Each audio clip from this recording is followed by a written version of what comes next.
Welcome back to the Mountain Man Medical YouTube channel. Thanks for hanging out. In today's video, we're going to talk about how to keep yourself safe from the people that you're trying to help. Come here. Put the knife down. Put it down. Put the knife down. Put the knife down now. Hang out. We're going to talk about that next.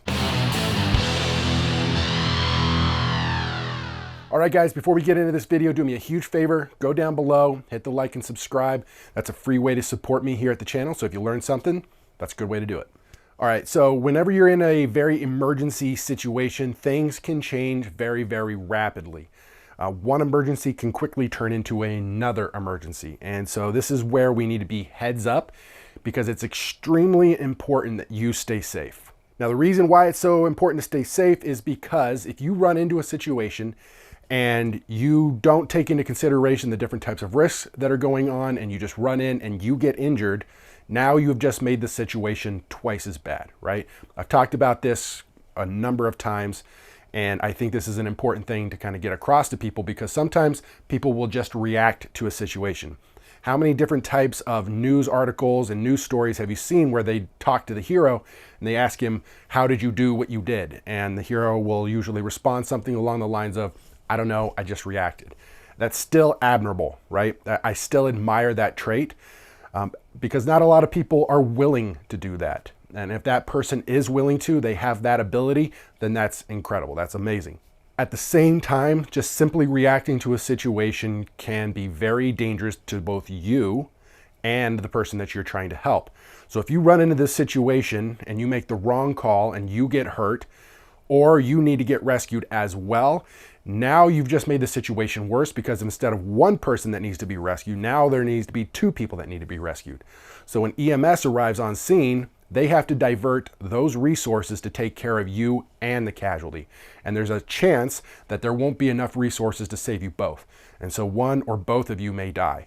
So you make the situation worse. We don't want to make it worse, we want to make it better. And if we run into that situation with no gear, no skills, and no plan, then there's a good chance we can get hurt.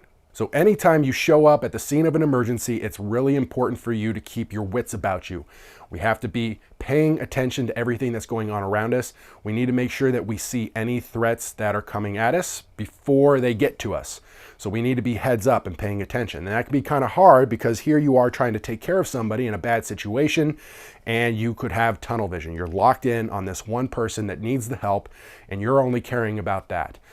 And then something else can happen, the situation can change, and then you can be caught in a very bad situation. So you had a good plan going in, but then in the course of everything going on, now your plans have changed. Our blood is responsible for a lot of different things in our body, but one of the primary things that it does is it transports oxygen around our body. Picks up oxygen from our lungs and then transports it around to the various body tissues and then returns to the lungs to be reoxygenated to again travel around the body.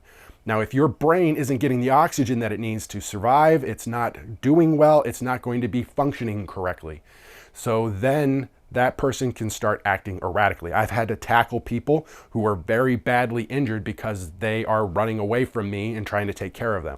So that's not unusual for a trauma victim to have a very difficult time understanding what it is that's going on, and they can be acting erratically. These erratic actions can be dangerous to you, so we need to be paying attention to that. It's easy for you to get kind of confused here, right? I'm here to help this person, but instead they wind up being a threat to me because their brain isn't working correctly. And this can be for many different reasons. Blood loss, there can be a medical emergency like diabetic conditions. This person could be emotionally distressed. Maybe they just witnessed a family member lying there hurt or maybe dead, and they aren't thinking correctly. They're in this moment of distress. And maybe they have some other complication that's going on that's causing them to not act correctly. So we just need to be paying attention to that and being aware that that's a potential risk to us. Now, say for instance, you arrive on scene and there is a police officer that is sitting there bleeding on the ground. You have a trauma kit and you want to help that police officer. You run up to him and that cop is unconscious. They've lost enough blood that they passed out, and now you're trying to help them. All of a sudden they come to with you standing over top of them. Maybe they think you're the gang member that was shooting at them and is coming to finish them off. And then they respond to that, they react, and they draw their weapon and shoot you and injure you as well. So that's not out of the realm of possibility. In the military, it's pretty standard practice for you to collect up any items that might be dangerous to you and to the casualties you're trying to work on. So in the military, we're going to be picking up guns and knives and grenades and anything else that can be used to hurt somebody else, because that person who's hurt isn't going to be functioning correctly. It's not going to be making the right calls. So we want to make sure that we anticipate that and secure those types of things so that our scene is safer for us to do our job and to focus. So in this example that I'm showing you, this is something that I found on YouTube. It is a car accident that turns into a violent encounter. So the original problem here is that there was a rollover crash, and this individual is driving the vehicle, and there's some thoughts that he might be intoxicated, and rolls the vehicle with his family in it. The police arrive on scene and EMS arrives, and they're trying to take care of everybody, and the father is becoming increasingly agitated and eventually winds up drawing a knife and becoming a substantial threat to the EMS workers, the police officers, and his own family in the area. The cops try to get him to put this knife away, and he's not doing it. They eventually shoot him. Is that your little brother right there? Okay. Hey, where are you hurt at? Where are you hurt at? Okay. You're back. Okay, how old are you? 20.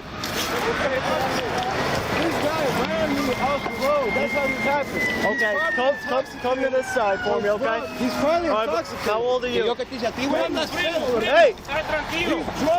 Okay, we're getting caught. Yo venía manejando. Hey, my man. Yo venía manejando tranquilo. Él me venía sacando el dedo. Él me venía sacando el dedo. Pero estése tranquilo, Hey, we're gonna figure it out. You need to sit down for me. Listen. Pero yo no le venía haciendo nada. Siéntese, por favor. Exactamente. We need ambulance here, okay? Aquí mandamos nosotros. Por favor, siéntese. Ok, está bien. Por pero favor, siéntese. siéntese. We're gonna need at least 3 ambulances here. We have a 20-year-old complaining about back pain. We have a 6-year-old with blood in his face. We also have one male here who's highly intoxicated. I'm trying to figure out. We're working on it, okay? Come here. Put the knife down. Put it down. Put the knife down. Put the knife down now. Put the knife down. Primo, siéntese. Drop it. Primo. Hey.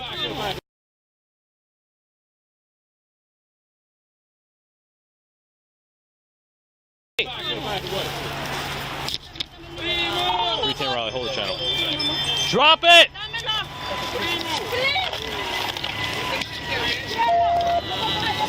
Drop it! ¿Ustedes por qué no me van a seguir si es mi familia? Señor!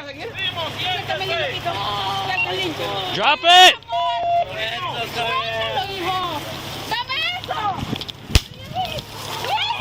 So this is a very good example of how you arrived on scene with the greatest of intentions. All you're there to do is help, but the situation changes. It's dynamic. There's emergencies. There's emotions that are involved.